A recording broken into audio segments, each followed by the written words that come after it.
stock number 21-128, a 2019-2020 Honda Odyssey EX, EXL front end, down the driver's side fender. Alright, but the rest of this thing appears to be in really good shape.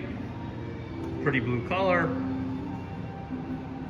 It did have the HID headlights, not the LED. Got your fog lights in the bumper cover. Bumper cover's nice and clean. Take a look here at the hood. Hood is damage free. It comes with all the cooling. Had your standard Honda Odyssey 3.5 liter engine. Got your under the hood plastics, a fuse box. Check your headlight tab, good to go there. On the driver's side.